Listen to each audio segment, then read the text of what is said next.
जय श्री कृष्ण। आप सभी को, मेरे प्यारे दर्शकों, आप सभी से एक विनम्र निवेदन है। अपने जीवन की व्यस्त पलों में से थोड़ा सा समय प्रभु श्री कृष्ण जी के लिए अवश्य निकालिए। उनके दिव्य ज्ञान श्रीमद् भगवत गीता के पवित्र वचनों को हृदय से सुनिए और समझिए, क्योंकि इन अमृतमय उपदेशों में वह शक्ति है जो आपके हर दुख, हर भ्रम और हर समस्या का अंत कर सकती है। श्री कृष्ण जी के वचनों में वह प्रकाश है जो अंधकार में जीवन को भी मार्ग दिखा सकता है।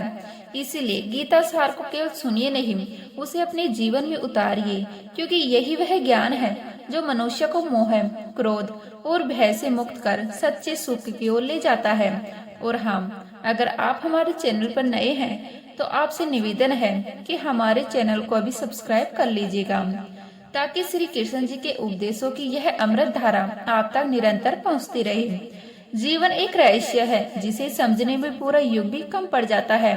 मनुष्य दिन रात दौड़ता है, कुछ पाने की चाह में, कुछ खोने की डर में, पर रुक कर कभी नहीं सोचता कि आखिर यह सब किस दिशा में जा रहा है। हर दिन नई इच्छाएं जन्म लेती हैं, पुरानी अधूरी रह जाती हैं, और इसी चक्र में इंसान खुद को भूल जाता है। वह भूल जाता है कि इस संसार में आया क्यों है, उसका उद्देश्य क्या है।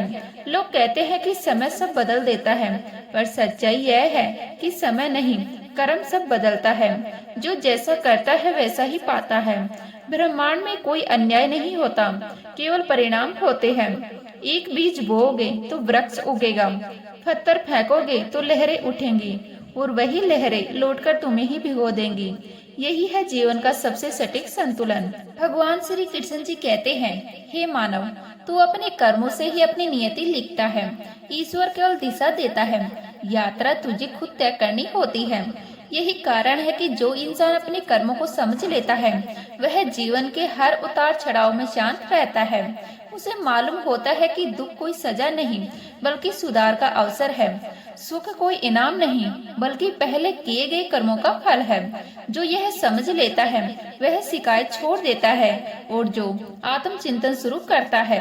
हम सोचते हैं कि धन, शोहरत, पद, रिश्ते यही जीवन का सार है, पर जब कोई पल हमें भीतर से झकझोर देता है, तब समझ आता है कि यह सब क्षण भंगुर है। असली संपत्ति हमारी आत्मा की शुद्धता है। कितनी बार देखा है हमने, कोई व्यक्ति अमीर है पर चैन नहीं है, कोई निर्धन है पर मुस्कुराता है। क्यों? क्योंकि शांति बाहरी संपत्ति से नहीं आती, वह भीतर के संतुलन से आती है। और यह संतुलन केवल अच्छे कर्मों से बनता है। जब मनुष्य अपने भीतर की दया को, करुणा को, सच्चाई को जागृत करता है, तब उसका जीवन प्रकाश में बदल जाता है। भले ही बाहरी परिस्थितियां कठिन हो, पर भीतर एक स्थिरता रहती है, एक आंतरिक सुख। जीवन हमें हर दिन परीक्षा देता है, कभी रिश्तों में, कभी जिम्मेदारियों में, कभी इच्छाओं में, और हर बार हम या तो अपनी आत्मा को जीतते हैं या हारते हैं। अगर आप किसी की मदद करते हैं, किसी को क्षमा करते हैं, किसी के लिए सच्चे भाव से शुभ सोचते हैं, तो आप जीतते हैं। लेकिन अगर आप किसी को नीचा दिखाते हैं, किसी का हक छीनते हैं या किसी को दुख देते हैं, तो आप खुद से हारते हैं। यह हार बाहर कोई नहीं देखता, लेकिन आत्मा जानती है कि वह बोझिल हो गई है।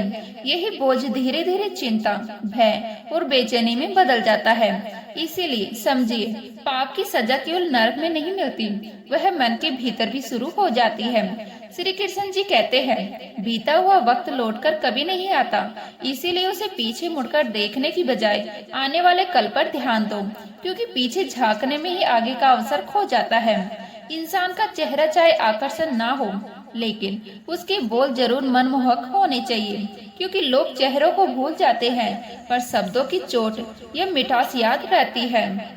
मुश्किलें जब जीवन में आती हैं, तो इंसान अकेला महसूस करता है, लेकिन इन्हीं कठिन क्षणों में वह खुद को सबसे मजबूत बनाना सीखता है।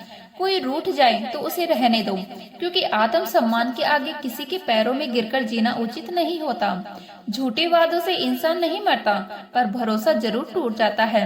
हम हमेशा सोचते हैं कि किसी को बुरा ना लगे, पर क्या कभी किसी ने सोचा है कि उनकी बातों से हमें भी ठेस लग सकती है। कई बार लोग मजाक के बहाने हमें दिल की सच्चाई कह जाते हैं। श्री कृष्ण जी कहते हैं, रिश्ते तभी चलते हैं जब दोनों ओर से निभाए जाते हैं। एक तरफा कोशिश हमेशा अधूरी रह जाती है। वक्त के साथ हर चीज का मूल्य समझ आता है और मजबूरी में मनाए गए रिश्ते टिक नहीं पाते। जब किसी को यह महसूस हो जाए कि अब वह किसी की जिंदगी में एक बोझ बन गया है, तो शांति से उस रिश्ते से हट जाना ही समझदारी है, क्योंकि प्यार जुदाई सह सकता है पर अपमान नहीं। गीता में स्पष्ट रूप से बताया गया है कि जो व्यक्ति अपने दुखों को धैर्य से झेलता है वही आत्मा की शांति को प्राप्त करता है। आजकल कुछ लोग रिश्तों को निभाने के लिए सच्चाई में भी झूठ का सहारा लेते हैं और जीवन की उम्र सालों से नहीं अनुभव से मापी जाती है। कोई व्यक्ति जवान होकर भी खुद को बूढ़ा महसूस करता है क्योंकि उसने बहुत कुछ सहा होता है। आज की दुनिया में हर कोई प्रतिस्पर्धा में उलझा है और जब आप अपना दुख बताते हैं तो सामने वाला अपने ही दर्द का बखान करने लगता है। रिश्तों की अहमियत समय से भी अधिक है और सम्मान से उसे देना चाहिए जो आपकी कीमत समझे। अब जमाना बदल गया है। पहले लोग रिश्तों को बचाने के लिए अपनी खुशियाँ त्यागते थे, आज लोग अपनी खुशी के लिए रिश्ते कुर्बान कर देते हैं। कभी कभी नेक दिल इंसान गलत लोगों के बीच आकर खुद बदल जाता है। बेगुनाह होना अब अपराध सा लगने लगा है। श्री कृष्ण जी कहते हैं कि जो संतोष में आनंद पाता है वही सच्चा धनवान होता है, क्योंकि इच्छाओं की कोई सीमा नहीं होती। हिम्मत दिखाओ तो डराने वाले भी पीछे हट जाते हैं। रिश्तों की असल पहचान दूरी में होती है, पास रहकर तो हर कोई अच्छा लगता है। जीवन का एक समय ऐसा भी होता है जब शिकायतें खत्म हो जाती है, क्योंकि इंसान समझ जाता है कि सब कुछ बदलने की क्षमता केवल उसके भीतर ही है। जिसने सबका साथ दिया वह अंत में अकेला रह जाता है, पर वही सच्चा विजेता होता है। जब भी जीवन खुद को दर्द या कठिनाइयों में पाओ, यह समझ लो कि परमात्मा तुम्हें किसी बड़ी जीत के लिए तैयार कर रहा है। जीवन की 3 अनमोल बातें याद रखो। पहली, उसे जरूर माफी मांगो जिससे तुम सच्चे मन से चाहते हो। दूसरी, उसे कभी मत छोड़ो जो तुम्हारे लिए सब कुछ छोड़ सकता है। और तीसरी, अपनी हर बात सबको बता दो, पर अपनी सबसे बड़ी पीड़ा किसी को मत बताना, क्योंकि दुनिया बदलने में देर नहीं लगाती। ठहरते हैं तो बस कुछ लम्हे, लेकिन पूरी जिंदगी उसी में गुजर जाती है। गीता में स्पष्ट रूप से बताया गया है कि जीवन में हर घटना किसी कारण से घटती है। गलतियाँ इसलिए होती है ताकि हम सही का मूल्य समझ सके। किसी व्यक्ति के चरित्र को जानना है तो उससे किसी सलाह की अपेक्षा करो, उसकी राय ही उसके स्वभाव का आईना बन जाएगी। इंसान की अधूरी ख्वाहिशें उसकी सबसे बड़ी परेशानी है। वह तकदीर से ज्यादा और वक्त से पहले चाहता है।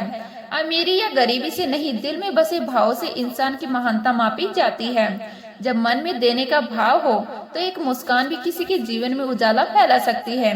क्रोध एक ऐसा जाल है जिसमें फंसकर इंसान खुद से ही हार जाता है। क्रोध का परिवार बड़ा है, उसकी बहन जिद है, पत्नी हिंसा है और भाई अहंकार, माँ उपेक्षा, पिता निंदा और चुगली। उसकी बेटियां जो मुंह है और कान के पास रहती है, नकचड़ी बहू है, ईर्ष्या और पोती, घृणा जो नाक के नीचे मंडराती रहती है। इस पूरे परिवार से जितना दूर रहो उतना अच्छा है। कभी कभी दिल चाहता है कि कोई हो जो बिना कुछ कहे पास आकर बस खामोशी से कंधे पर हाथ रख दे। ना कोई सवाल, ना कोई जवाब, सिर्फ साथ होने वाला एहसास। ऐसे सुकून का अनुभव माँ बाप के सिवा कौन दे सकता है। बच्चे भले दूर चले जाएं, पर माता पिता का साथ सदा अडिग रहता है। बचपन में जब भी मंदिर की भीड़ में भगवान के दर्शन मुश्किल होते, पिताजी कंधे पर उठाकर दर्शन कराते थे। तब समझ नहीं था कि वही कंधा उसकी भगवान का प्रतीक है। भगवान श्री कृष्ण जी कहते हैं कि सच्ची श्रेष्ठता धन में नहीं बल्कि आचरण, विचार और व्यवहार में है। जो भी होगा भले होगा, थोड़ा देर से ही सही लेकिन अच्छा होगा। हमेशा मुस्कुराते रहो, कभी अपने लिए कभी अपनों के लिए। दुख का अंधकार ज्यादा देर नहीं टिकता, बस तुम हिम्मत बनाए रखो और छोटी खुशियों में आनंद ढूंढो। ईश्वर पर भरोसा रखो, क्योंकि यही शक्ति तुम्हें मंजिल तक ले जाएगी। यह दुनिया मतलब की है, यहाँ कोई किसी का नहीं, और अक्सर वही लोग हमें धोखा देते हैं जिन पर हमने सबसे अधिक विश्वास किया होता है। आज के दौर में सच्चाई यही है कि कोई भी हमेशा अपना नहीं होता। लोग केवल तब तक साथ रहते हैं जब तक उनका कोई स्वार्थ जुड़ा रहता है। जैसे ही समय पलटता है, असली चेहरे दिखने लगते हैं। तब समझ आता है कि कौन वास्तव में अपना था और कौन सिर्फ दिखावे का। भगवान श्री कृष्ण जी कहते हैं कि व्यक्ति अपनी गलतियों से उतना पीड़ित नहीं होता जितना कि बार बार उन्हें याद करके खुद को दुखी करना होता है। जो मनुष्य कर्म का अर्थ समझ लेता है, उसे धर्म का पाठ अलग से नहीं पढ़ाना पड़ता। पाप शरीर से नहीं, विचारों से जन्म लेता है। गंगा बाहरी मैल को धो सकती है, लेकिन मन की मलिनता को नहीं। जीवन में गलती करना जरूरी है, क्योंकि वही हमें सिखाती है, परंतु बार बार एक ही गलती दोहराना मूर्खता है। क्षमा करना सीखिए, क्योंकि हम स्वयं भी तो ईश्वर से दया और क्षमा की अपेक्षा रखते हैं। गीता में स्पष्ट रूप से बताया गया है कि जो घटित हुआ वह शुभ था, जो घट रहा है वह भी शुभ है, और जो होने वाला है वह भी हमारे कल्याण के लिए ही होगा। भगवान पर भरोसा रखो और अपने कर्मों पर ध्यान दो, परिणाम अपने आप श्रेष्ठ होंगे। जब अर्जुन ने भगवान श्री कृष्ण जी से पूछा कि मौन और मुस्कान में क्या भेद है, तब उन्होंने कहा कि मुस्कान कई कठिनाइयों को हल कर देती है और मौन कई समस्याओं को आने से रोक देता है। याद रखना, समय कभी स्थिर नहीं रहता। कठिन घड़ियां भी एक दिन बीत जाती है। अपने माता पिता की शिक्षाओं का आदर करो, क्योंकि वो उनके जीवन के अनुभव से उपजी होते हैं और एक दिन तुम्हें राह दिखाएंगे। ईश्वर हमें सजा नहीं देता, बल्कि हमारे कर्म ही हमें उनके फल के रूप में दंड देते हैं। इसलिए हर कार्य सोच समझकर करो। छोटी सी बुराई भी विनाश का कारण बन जाती है। जैसे नाव में छोटा छेद भी डूबने के लिए काफी होता है। अगर विश्वास और सतत प्रयास हो तो इंसान अपनी तकदीर खुद लिख सकता है। भक्ति में डूबा हृदय पाने या खोने की चिंता से परे होता है, क्योंकि भक्ति खुद में पूर्णता है। प्रार्थना ईश्वर को नहीं बदलती, बल्कि वह मनुष्य को बदल देती है। जो सच्चे मन से प्रार्थना करता है, जिस मन में एकाग्रता नहीं होती, वह जीवन के तूफानों में बह जाता है। इसलिए जब देखो तो पूरी जागरूकता से देखो, जब सुनो तो मन से सुनो, जब सोचो तो शुद्ध भाव से सोचो। यही सच्चा कर्म योग है। आपकी असली कर्तव्य है कि आप अपने मनपसंद कार्य को खोजें और जब उसे पा लें तो पूरे समर्पण के साथ उसमें लग जाएं। यही जीवन में सच्ची सफलता का मार्ग है। अधिकतर लोग इसीलिए असफल हो जाते हैं, क्योंकि कठिन समय में उनका साहस डगमगा जाता है और वो डर के आगे हार मान लेते हैं। जीवन का नियम सरल है। जैसे विचार हम अपने भीतर बोते हैं, वैसे ही ऊर्जा हमें संसार से प्राप्त होती है। इसलिए सकारात्मक सोच ही सफलता का द्वार खोलती है। किसी और की खुशी या नजरों में अच्छा बनने की कोशिश में अपना अस्तित्व मत खोइए। याद रखिए, हम अकेले इस धरती पर आए हैं और अकेले ही जाएंगे। हमारे कर्म ही हमारे भविष्य का निर्माण करते हैं। भगवान श्री कृष्ण जी कहते हैं कि जो गुजर गया उसे भुला दो, जो कर रहे हो उस पर विश्वास रखो और जो आने वाला है उसकी चिंता मत करो। तुम्हारा काम केवल कर्म करना है, परिणाम का निर्णय ईश्वर पर छोड़ दो।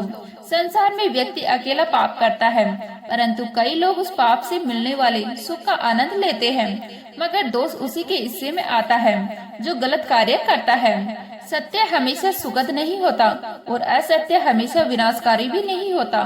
जीवन का मूल्य इस बात से तय होता है कि हमने क्या कहा नहीं, बल्कि क्यों कहा। सुख और दुख का संबंध धन या दरिद्रता से नहीं, बल्कि हमारे भाग्य से होता है। यदि भाग्य में हंसी है तो झोंपड़ी भी स्वर्ग बन जाती है, और अगर दुख लिखा है तो महल भी सोना पड़ जाता है। गीता में स्पष्ट रूप से बताया गया है कि अपने दुखों में डूबने के बजाय उन्हें समझो और आगे बढ़ो, क्योंकि यही विकास का आधार है। किसी की याद में तड़पने से अच्छा है अपनी ऊर्जा अपने लक्ष्य में लगाना और इतना श्रेष्ठ बन जाना कि जो तुम्हें छोड़ गए थे एक दिन वही पछताने लगे। सफलता की रोशनी हर किसी को दिखती है, पर उस व्यक्ति ने कितने अंधेरे सहन किए हैं वह कोई नहीं जानता। यदि तुम्हारे सपने पूरे नहीं हो रहे तो मार्ग बदलो, सिद्धांत नहीं, क्योंकि वृक्ष अपनी जड़ें नहीं बदलता, केवल पत्ते गिराता है। किसी व्यक्ति की महानता उसके जन्म से नहीं, बल्कि उसके सत्य और विवेक से तय होती है। जीवन में दुख तो निश्चित है, लेकिन दुखी रहना या मुस्कुराना यह तुम्हारा निर्णय है। स्वास्थ्य सबसे अमूल्य उपहार है, संतोष सबसे बड़ी पूंजी है और अच्छे विचार हमारे जीवन के सबसे सच्चे साथी। मन ही सब कुछ है, जैसा सोचोगे वैसा बन जाओगे। अगर आध्यात्मिक पथ पर साथ देने वाला कोई नहीं है तो अकेले चलने में संकोच मत करो। तुम भी प्रेम और सम्मान के उतने ही अधिकारी हो जितने इस संसार में अन्य लोग हैं। अपने भीतर अच्छाई को बढ़ाओ, क्योंकि वही बुराइयों को दूर करने की शक्ति रखती है। जो समय बीत गया उसे जाने दो और जो आने वाला है उस पर विश्वास रखो, क्योंकि हर नया दिन नई संभावनाएं लेकर आता है। वर्तमान ही जीवन का सच्चा क्षण है, क्योंकि न अतीत लौटता है और न भविष्य निश्चित होता है। इसलिए इस पल में जीना सबसे बड़ा उपहार है। मौन रहना बुद्धिमानी है, पर ऐसा मौन व्यर्थ है जो आपकी आत्मा को ही कमजोर कर दे। मौन आपकी सबसे बड़ी शक्ति भी हो सकता है, यदि आप जाने कि कब उसे साधना है और कब शब्दों में अपनी बात कहनी है। उम्मीद करती हूँ यह वीडियो आपको अच्छी लगी होगी। अच्छी लगी तो लाइक करें, शेयर करें, नए हैं तो प्लीज सब्सक्राइब कर लीजिएगा। मिलते हैं इसी तरह के नई वीडियो के साथ, तब तक के लिए जय हिंद, जय भारत, जय श्री राम।